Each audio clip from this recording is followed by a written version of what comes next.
Bem-vindo ao Nota 20, programa da Rádio Observador em parceria com a Iniciativa Educação. Olá, professor Nuno Crato. Ora viva! Professor, esta semana vamos abordar o tema da leitura e o seu impacto no desempenho escolar dos jovens, com uma especialista que é também ela autora de livros para os mais novos. Antes, vamos ao resultado da sondagem que mantivemos no Twitter na última semana. A pergunta que colocámos aos nossos ouvintes foi: todo o tipo de leitura que os jovens fazem tem impacto positivo no seu desempenho académico? Opção A, nem todas as leituras. Opção B, o que importa é ler. Uma vez mais, professor, temos aqui opiniões divididas. Muito divididas? Como é que ficou? Ficou 50-50. 50-50? Pois, olha, eu também estou 50-50. À partida estaria 50-50. Mas há investigação recente que mostra que há certo tipo de leitura que é mais útil que outro. E, surpreendentemente, para muitas pessoas, mas reconfortantemente para outras, e para mim, entre elas, é muito mais útil e muito mais proveitoso para os jovens lerem ficção do que lerem textos dispersos. Acho que isto é uma coisa interessante, um resultado de investigação recente interessante, e nos leva a crer que, de facto, então o prazer da leitura em romances e em textos longos é algo que traz benefícios grandes para o futuro. Já vamos detalhar a questão da leitura com a nossa convidada. Chama-se Sara Almeida Leite, escreveu e ilustrou a primeira história aos 6 anos, é autora da coleção O Mundo da Inês, coleção dirigida ao público juvenil. Tornou-se autora por acidente quando resolveu escrever uma história para ocupar a filha numas férias sem internet. Sara Almeida Leite, bem-vinda ao Nota 20 desta semana. Olá, obrigada pelo convite. Sara, começava por lhe fazer esta pergunta. A leitura de todos os géneros literários é vantajosa para os jovens ou há géneros que são mais vantajosos do que outros?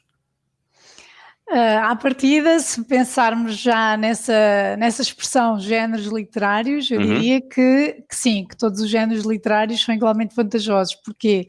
Porque quando falamos de literatura estamos normalmente a falar de histórias, não é? De textos que nos contam histórias mesmo que sejam textos poéticos, não é? No fundo nós podemos sempre retirar dali uma história e de facto as histórias, sobretudo as mais extensas, são muito úteis para nós ganharmos conhecimento, não é? Aumentarmos a nossa competência linguística e desenvolvermos os nossos recursos, por exemplo, até a nível metacognitivo, ou seja, tornarmos-nos melhores leitores a nível da capacidade para gerir a própria compreensão na leitura.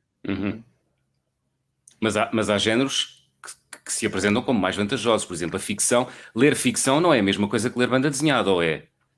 Sim, pois eu em termos de géneros literários estava a pensar na ficção, não é? Que a ficção é mais ou menos seria mais ou menos um sinónimo de literatura. De facto, podemos sim dizer que, com base em estudos recentes, a leitura regular de textos de ficção é mais vantajosa para desenvolver competências cognitivas e linguísticas do que a leitura de textos de não ficção, do que a leitura de banda desenhada, de revistas, de jornais até, e de textos dispersos, como dizia há pouco o professor Nuno Crato, sobretudo textos online. Exatamente. Porquê? Porque, por exemplo, há um estudo de 2019 de Jeremy e Moss, que foi publicado numa revista da especialidade britânica e que se encontra até resumido no site da Iniciativa Educação, que eu recomendo,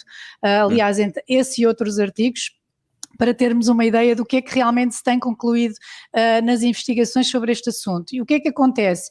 A leitura regular de textos de ficção, de facto, está associada aos melhores resultados, ao melhor desempenho dos estudantes que fazem aqueles testes internacionais para aferir a sua capacidade para utilizar os conhecimentos que adquiriram na escola.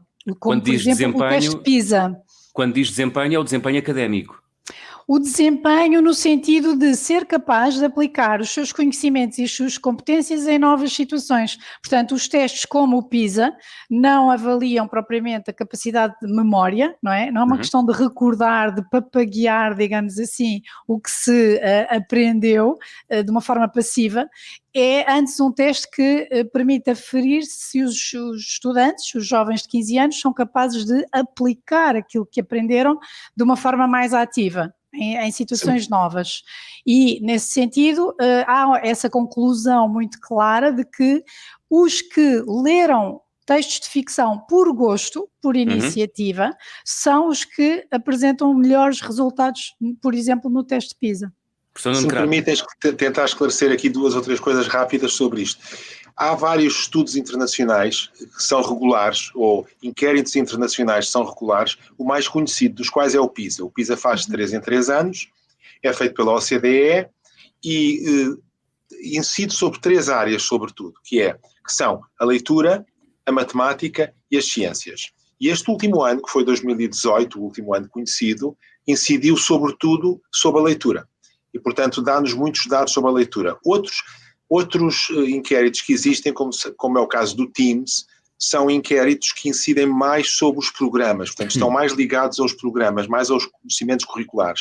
O PISA não. O PISA foi concebido para os jovens de 15 anos, portanto, para aqueles que teriam terminado, na altura em que foi concebido, ainda no século passado, no fim do século passado, aqueles que estavam a terminar a escolaridade obrigatória, e, portanto, a ideia do PISA é como é que estes jovens estão preparados para a vida? Será que eles conseguem ler, interpretar bem o que leem? Será que eles têm os conhecimentos científicos básicos? Sabem distinguir um vírus de uma bactéria, etc. E, portanto, este PISA é muito interessante por isso. Mas os outros também são. É dizer, cada um tem as suas áreas especiais. E já percebemos, de acordo com o que diz a Sara Almeida Leite, que há uma relação direta entre o desempenho dos jovens no PISA com a leitura. O que é que nos diz a ciência sobre o prazer da leitura e o suporte, por exemplo? Ler em papel ou em formato online é a mesma coisa? Quem lê por gosto lê de maneira diferente de quem lê obrigado? Sim, eu diria que são 2 variáveis ou 2 realidades distintas. Portanto, por um lado, é notório que a leitura por gosto dá mais resultados, melhores resultados do que a leitura por obrigação, digamos assim. Porquê? Porque quando nós lemos por gosto, nós mais facilmente entramos no texto, digamos assim, não é? Nos deixamos influenciar de maneira a que o nosso entusiasmo favoreça uma certa imersão que permite uma leitura mais profunda. Portanto, a leitura por gosto é uma leitura que dá mais frutos em termos de desenvolvimento de competências, até pelo próprio facto de nós estarmos tão interessados no texto que fazemos um esforço para superar, por exemplo, eventuais dificuldades de compreensão. Se não estivermos muito interessados, provavelmente não faremos esse esforço, não é?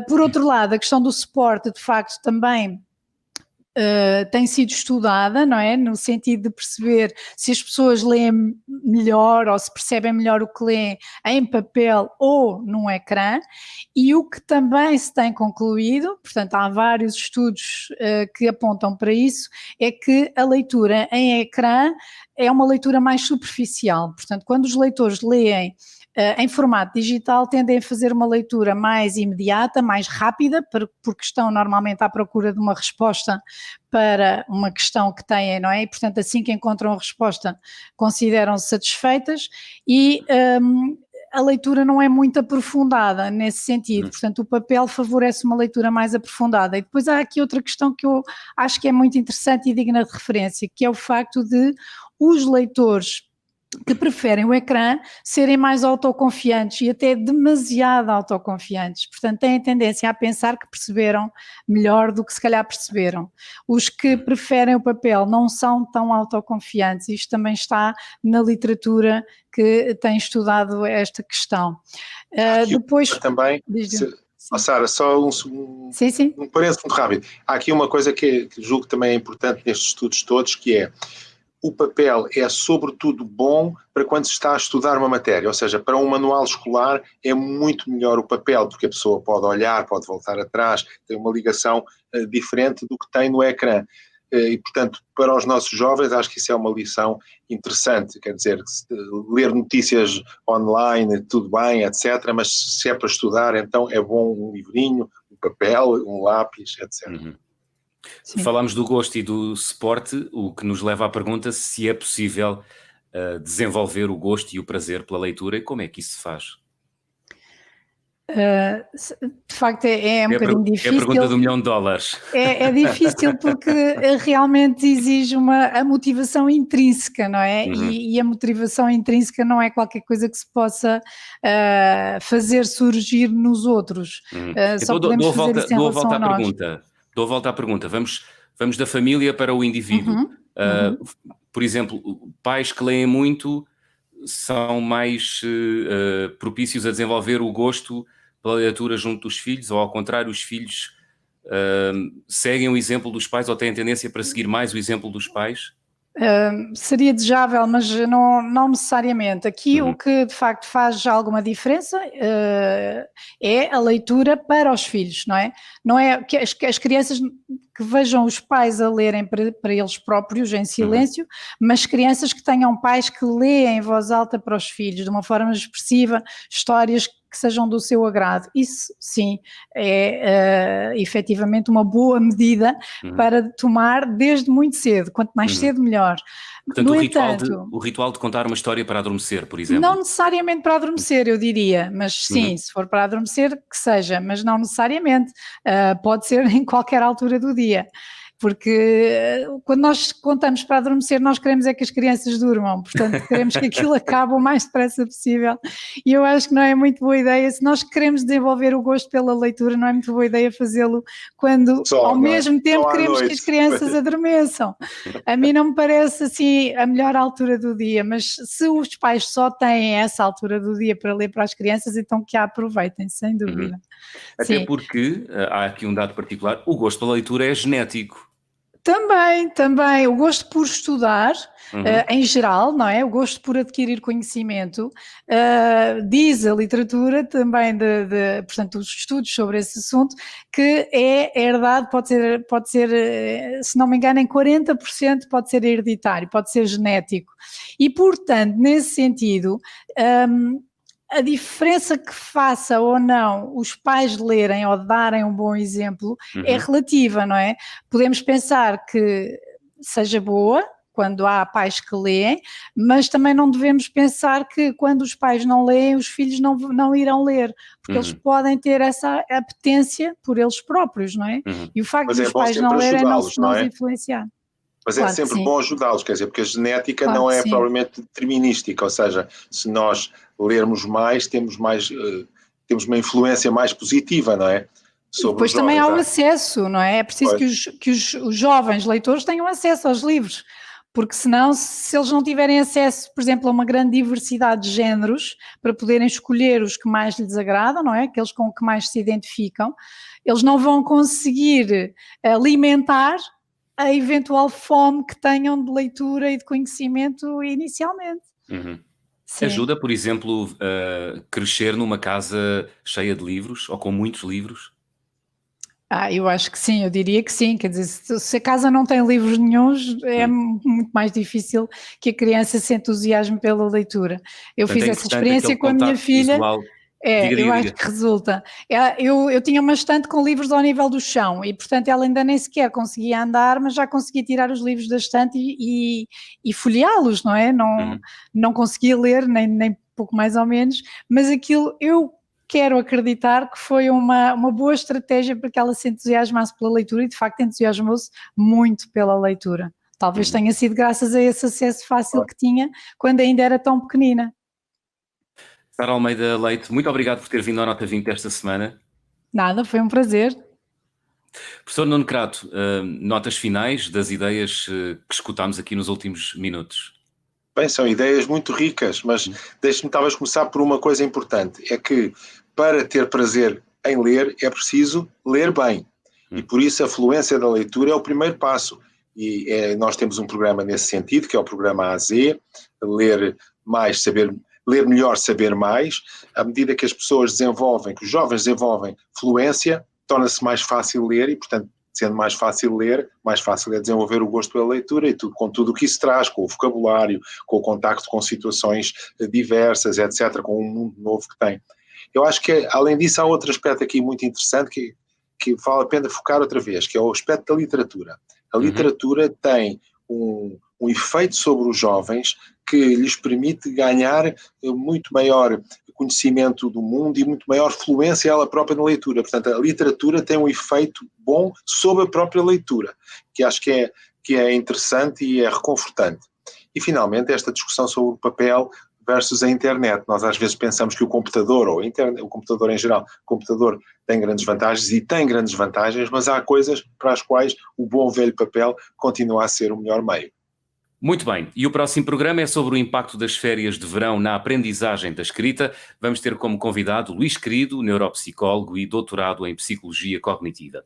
Antes de fechar o programa, deixo a habitual pergunta que dirigimos todas as semanas aos nossos ouvintes na rede social Twitter. A pergunta é a seguinte: todas as crianças esquecem o que aprenderam durante as férias de verão? Opção A, sim, são férias muito longas. Opção B, não, depende das crianças. Deixe-me acrescentar uma nota, que é as histórias de A a Z continuam a aparecer todas as semanas. Agora, a última, que é o Baile do Beabá, está já disponível na net. E o que é que são estas histórias? São histórias que permitem aos jovens ouvir e ler ao mesmo tempo, porque as palavras estão lá. E isto fica como sugestão também para as férias, porque as histórias vão continuar a aparecer. No site da Iniciativa Educação. Exatamente. Professor Nuno Crato, até para a semana. Até para a semana.